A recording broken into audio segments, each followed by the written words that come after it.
Hello and welcome to my channel.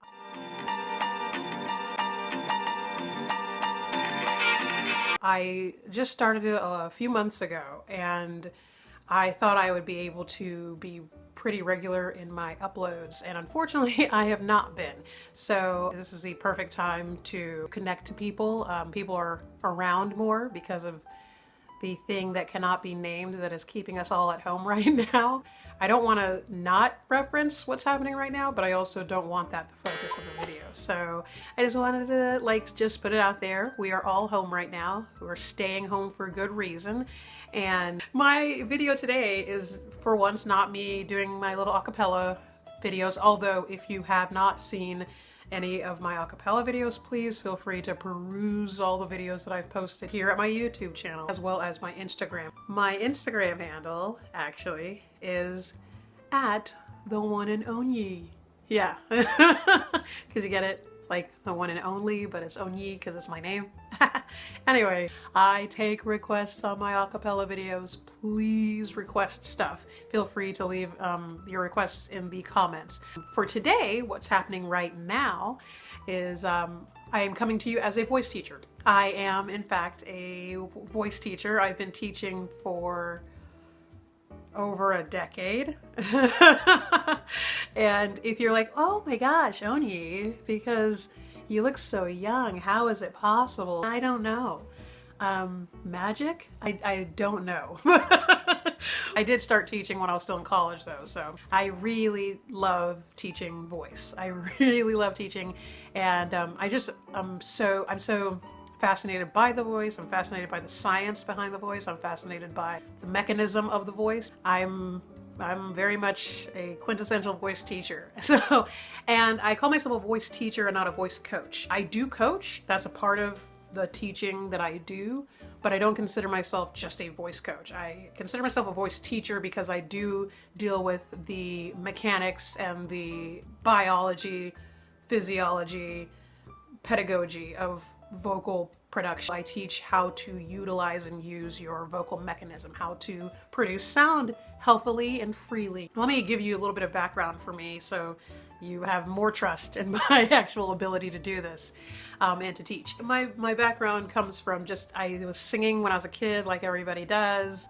nothing big or anything. I started in music when I was a child because I wanted to be in the orchestra at my elementary school. All through elementary, I was in Arlington, Texas, in an elementary school that actually had strings. And strings was basically like orchestra without anything but the strings. They were right to call it string. When we moved back to Houston and I went to middle school in Houston, Tejas, I continued to play violin, and my orchestra teacher, because they called it orchestra in my middle school, in A-Leaf, Texas. A-Leaf, if anyone's from the Houston area or knows that stuff, I'm from A-Leaf. A-Leaf is... It was a rough time. It was a rough time growing up. But yeah, A-Leaf. Southwest Houston. A-Leaf, Texas. Yeah, man. Middle school in A-Leaf, and we had metal detectors and drug-sniffing dogs and things like that. I always thought it was funny that they never made me take my violin through the metal detectors, and because for some reason I was an old woman even as a young child, I would think, well, I could have a Tommy gun or something like that in my violin and just go put it away. I was a very odd child. You put your instrument away first and then go through the metal detector with your clear backpack or your mesh backpack or whatever we had at the time. And my middle school orchestra teacher knew how serious I was about music, period, and wanting to get to the point of taking my violin professional, even though I don't think I was telling anybody else that because I didn't know how realistic it was. You don't do this for a living. You become a musician for fun because it's a hobby and something you love to do, or it's a passion, but then you get a real job. So I was still planning on being a doctor or a pediatrician. Some part of me was like, no, I really want to make a career out of this, and I think if I really get good, I could. My orchestra conductor told me that if I took choir and strengthen my ability as a vocalist, I would become a better violinist. So I took choir to be better at the violin. In high school, I started doing a lot of choir competitions. I was the singer who did theater in high school, and it turned into my passion, my everything. I ended up deciding to go to college for opera because I wanted to be an opera singer. I finally learned music was something I could pursue as a profession and something I can possibly make a living out of. Not really, how does somebody do art for a living? I still don't know. I still don't know how you do it for a living. I can tell you how to do it to survive, but I don't know how you do it for a living. So I went to the University of Evansville in Indiana, the Aces, and they had that pimp that was their mascot. He wore like, if I remember correctly, he wore like purple, like a hat, and he was the ace, I think. But he looked like a pimp, like a cartoony. If I remember correctly, I just remember that being something I found funny. I wasn't really doing the sports thing when I was in college, and I was only there for like a year. While I was there, I was a opera major who would do theater as well. And then I ended up having to change majors. Well, I ended up changing majors because I wanted to do musical theater as opposed to opera, because I was like, I want my career now. And in opera, my career wouldn't begin until I was like 30. And when you're 20, 30 sounds like a long way away. So I decided I wanted to do musical theater. Also, my freshman year of college, we did Jekyll and Hyde. I fell in love with musical theater in a different way than I had ever loved it before. And I knew I loved it, but I didn't know I loved it. And so when I realized that I loved musical theater, I'm like, I can just do the Audra thing. Try to be an opera singer who's doing musical theater. Get my Tony Award at 20, whatever she was, like 22, 23 when she got it for Masterclass. Melissa, you can see now, I understand. Audra got her first big break when she was 23 and auditioned for a revival of Rodgers and Hammerstein's Carousel. It was for Carousel that MacDonald won her first Tony as Best Featured Actress in a Musical. It was for Masterclass that Audra won her second Tony, again for Best Featured Actress. Yeah, so I wanted to try to basically take the Audra McDonald route, and through musical theater become something of a personality in musical theater, and then use that to do opera. In opera, you're supposed to have a master's in music, or at least back in the day, that was the expectation. So back in the day, I knew that there's no point in even trying to do opera early because you need a master's, so you're not even out of school till you're 30 anyway, and then you begin your career. But with musical theater, you can be a musical theater performer and winning awards before you're even 20 if you want. With no education, if you just are talented and a good person and easy to work with, or sort of easy to work with. I know too many people who aren't, who are still have careers. So I decided to do musical theater and try to parlay that success that I foresaw into being able to just jump on an opera stage and do the Met. And that's still something that's a work in progress. Wouldn't it be awesome if I'm doing this video and then someday I actually was singing at the Met? Not even opera, just singing at the Met. Period. I think that would be a big enough deal. Anyway, I decided to do musical theater, and that's when I ended up leaving University of Evansville and transferring to another college in Texas and pursuing musical theater that way. Still, though, while doing musical theater and no longer being a music major, I was still taking a lot of music classes. I had a great voice teacher, Mr. Christopher Michelle, and so I was still doing a lot of opera arias and things like that, even though I was in musical theater. And through Christopher Michelle, I learned vocal pedagogy, and I fell in love with vocal pedagogy. And now, fast forward many years, and I'm also a personal trainer. So I have this background that deals a lot with physiology, biology, the science of personal training. And learning pedagogy, I had the same feeling that I ended up having when I started learning training. I don't want to just be able to sing, I want to understand the machine. Even now as a teacher, I tell my students, please, if you're in a position to be able to take those kind of classes or even pick up a book. What was the one that I used to use? I'm going to probably put the book that I used to use, The Singer, oh my goodness, it's a brownish book, I think, with black and a treble clef, if I remember correctly. Yeah, so that pedagogy book, I stayed with me for a while. I don't know why I've now forgotten the name of it, because I used it well beyond being in class as I kept teaching. I loved that book, and I loved getting that knowledge because I wanted to be the kind of voice teacher where my students could trust my knowledge, could be successful vocalist, and I mean that in like being able to use your voice successfully, not necessarily being a singer. Yeah, and through all that background, that's what leads me here to being the voice teacher that I am today. Now we can move on to the real purpose behind this video, so that that title doesn't look like a clickbait. I don't know what title I went with, but I'm sure it has to do with the 10 things that I am frequently asked as a voice teacher, so I want to get to those. Frequently asked questions by a voice... questions I'm frequently asked as a voice teacher, and these are usually things that I'm asked like the first time people are getting into my lesson or the first time people are taking a lesson. I just want to answer some of those frequently asked questions.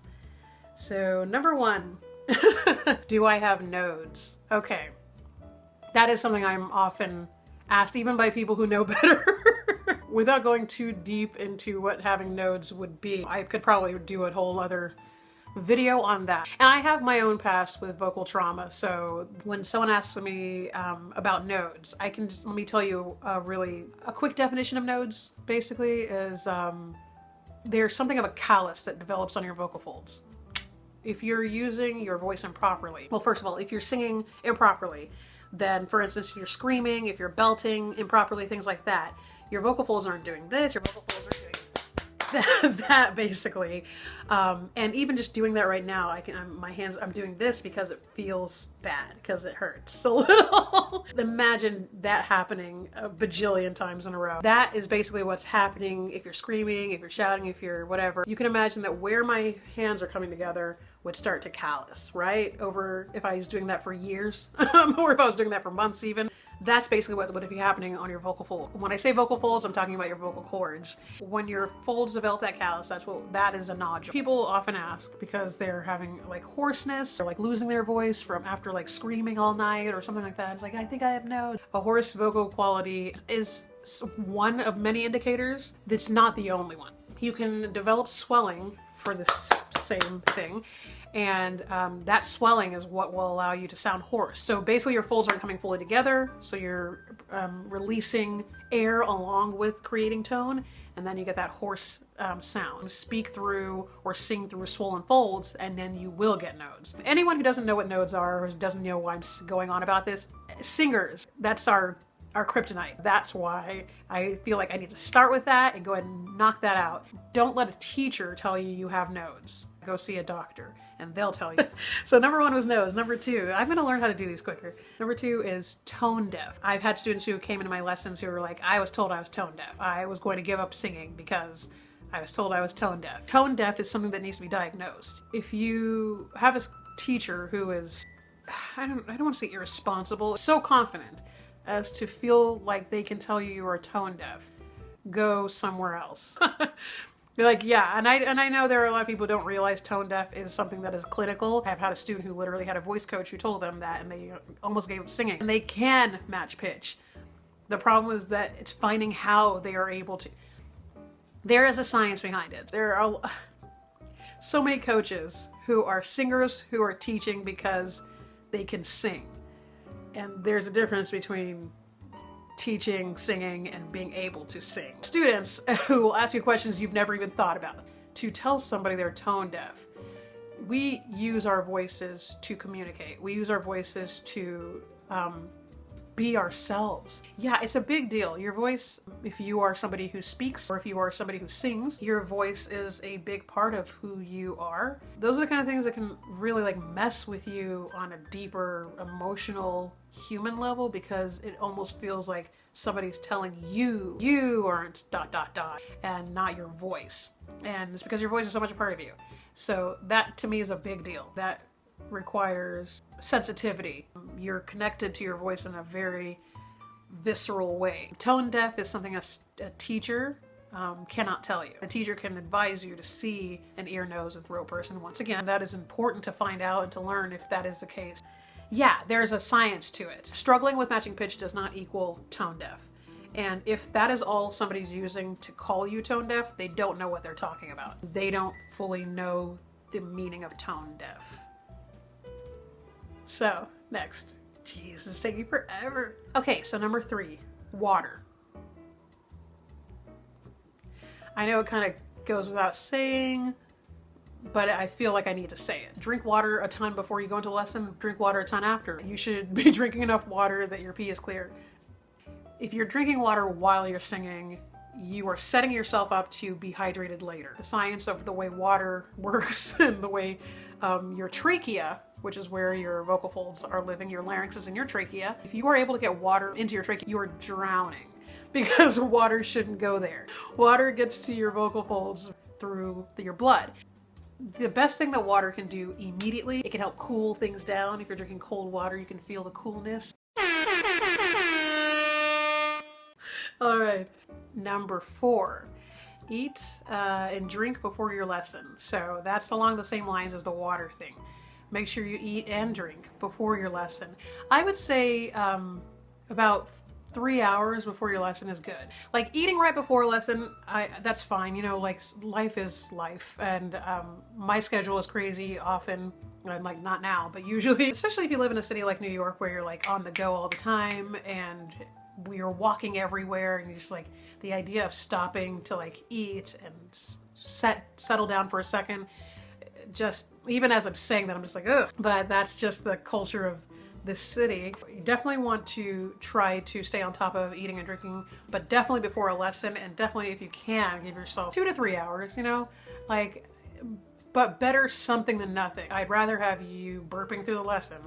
Technically, yes, you do want to eat before, but give yourself time to digest the food and to take the moisture into your vocal folds. Give your body time to do its processes so that by the time you do need to utilize that fuel and that water, that hydration, they're available to you. So for sure, eat and drink before your lesson. All right, number 5, gonna keep it moving. Okay, I have to be faster.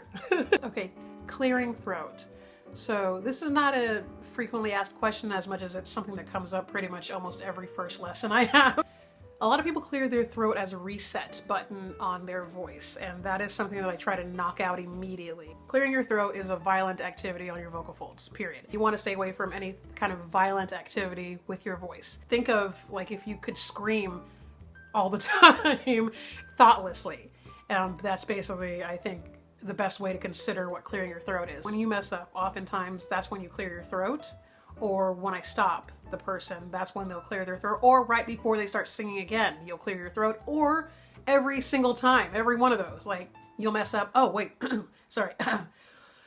Okay. In that time, I did three throat clearings. Not even like for any real reason. It doesn't reset anything. It is just a violent activity for your poor vocal folds to be put through. Swallow versus clearing your throat, because it also provides an action that will get whatever's hanging out here to kind of get down. You might have to swallow a few times. If it is psychological clearing of your throat, you're fine, and you don't need to move anything. You don't want to learn the habit of using clearing your throat as a way of psychologically resetting. Start paying attention to when you catch yourself doing it and see if there's anything that is pattern-like. And when you do it, like, oh, every time I do this, I seem to clear my throat, I've noticed. See if you can nip in the bud what it is that makes you feel like you need to clear your throat. Otherwise, the other option, if you just find that you're throughout the day clearing your throat a lot, oftentimes that's a dehydration issue. Your body is overproducing mucus to make up for the fact that it's not able to moisturize your larynx, your vocal folds. Most likely something where you need to be drinking more water or paying attention to your diet. Moving right along. Number 6, how to practice. Practicing is a part of doing voice. If you think that you can just take a lesson once a week, if that, because I know how expensive voice lessons are. Like I myself, even as a voice teacher, you need a voice teacher. I'm saying that as a voice teacher. When people ask me how often do I think they should take lessons, I usually say once a week. More than once a week is awesome. If you can afford to take lessons more than once a week, go for it. Like, yes, that's great. I would love that. I would love that myself as a student. Like, I would love to take 2 to 3 lessons a week. Oh, that would be great. It is a worthwhile investment if this is something you want to do with the rest of your life. Do as much as you can, but don't skip meals for the sake of paying for a voice teacher, if that makes sense, you know? If you can't do once a week, I would say once every 2 weeks. And I do have friends who are doing once a month. And I get that too. The kind of voice teachers I want to work with are upwards of 160, 180, 200 an hour. Not all teachers that are $160 are great teachers. Basically, you want to be taking lessons once a week and you want to be practicing all the days that you're not taking those lessons. Half an hour to an hour a day to just practice, practice, practice. I would literally go into detail as to what that 30 to an hour should look like. That would be based on what I'm working on with you, what you need to be working on your own. Number 7, larynx. Oh, it's just larynx. Oh, it's not anything beyond just how you say it. It's larynx. I have it spelled in a way like I thought I was going to show it, but this is ugly. I don't know if I... Anyway, so it's Larynx is the way you spell larynx. Larynx, larynx. Think of it almost like a sphinx or a minx or something. I'm trying to think of what else goes YNX. Nothing, right? So not larynx. That's something that I constantly hear. Number 8, female alto / tenor. There are very few true female altos in the world, and those women could trick you into thinking they're tenors. When you wake up and look around, everything that's going down, all wrong. Most women are sopranos. Yes, you who is looking at this right now, most likely you are a soprano. You probably sing alto in your choirs because you're one of the few women who actually have that extension, who have the access to the lower notes, but that doesn't make you an alto. A male who can sing his falsetto doesn't all of a sudden become a soprano because he can hit soprano notes. That's not how it's determined. And if you are working towards a solo career, I would start working towards learning your voice through the entirety of your range, because you're probably going to find that you're going to be living in the higher part of your range more often than not, and that's the healthier part of your voice. I can promise you that, because if you're not an alto and you're singing in the low part of your voice, you are fatiguing your voice. It is a lot of work. Actually, just the timing of that. But I speak from experience. I took a breath weird. The part of your voice that's getting to work out all the time, that lower part of your voice is stronger. The muscle is more worked than the upper part. That doesn't mean that upper part doesn't exist. Know that it will be weak. It'll sound ugly. It'll make you think, nope, see, I'm not a soprano. I can't hit these notes. No. Those muscles are just weak.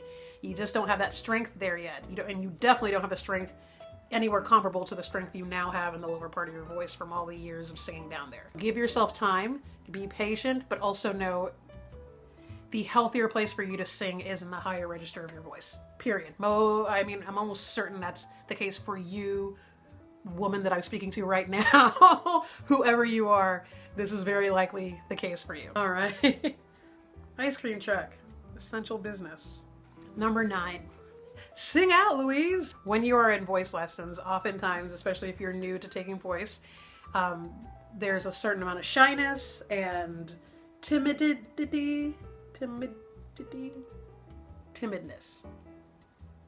Yeah, I will tell you right now, as a voice teacher, I will always make you sing in the first lesson. Nothing crazy, just a little bit of something so I can get to know you, of course, in order to be able to diagnose, as it were, what I'm hearing from your voice. And I don't mean that in a medical way, I mean in the sound way, to diagnose what I'm hearing. I need to hear it. and so often it's like pulling teeth, and it's totally normal. It is very scary and vulnerable to just start singing for somebody, especially in a realm where you know you're being judged, because the point is to get better. I have to break you down, I have to break down what I'm hearing, and I have to figure out where your areas of opportunity are, as it were. There's no getting around me having to say, okay, here's what I'm hearing, here are the problem areas. It's never negative, because all it means is here's something we get to work on. Here's a reason for you to be learning from me. Here's a reason for you to be paying this money. I am excited for the opportunity to find the places we can get to work on. That's the fun part of doing what I do. I love it, and I want you to bring as many problems to me as possible, but I also want you to feel secure in being able to be vulnerable and make mistakes. You want to bring to your teacher everything that you would actually end up bringing to an audience. So you may as well sing the way you would in front of an audience. Number 10. Speaking of singing fatigue. You can usually fatigue yourself more often through speaking than you do through singing. because that's the thing that you do most regularly. Singing for even an hour, if you even sing an hour a day, can be very, very affecting to your voice, but nowhere near as affecting as the way you speak all day long. I would definitely take a second to figure out if there's something that I'm doing when I speak that is unhealthy or possibly aggravating my vocal folds or aggravating any swelling I might already have, or anything like that. So I think that's the end. So those are my 10 frequently asked questions / frequently spoken about topics. Oh, and there's extra bits. So warming up for early auditions, warming up for belting. So all that stuff is going to probably be another video. Please let me know if there's anything you want me to do another video on. I think I have a ton of content in my head, but there's no point in that if there's stuff that you guys are interested in right now that I could be doing right now. If you guys have ideas, any questions, comments, concerns, please leave them in the comments below. Yeah. So this is my first kind of vlogging kind of YouTube video, and I'm hoping I edited it well. Well, I look forward to doing more of these. This was very fun. It's taken hours, and it will probably take days to make into something worthwhile. Thank you so much for stopping by. Feel free to check out my Instagram at the one and Onyie.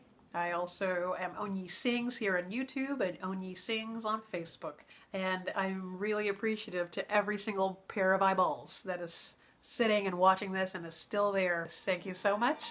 And leave a like, share, and say hello there.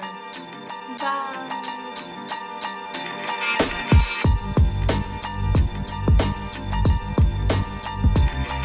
Oh, I forgot to introduce Patrick. But it's the barnacle boy version of Patrick Star.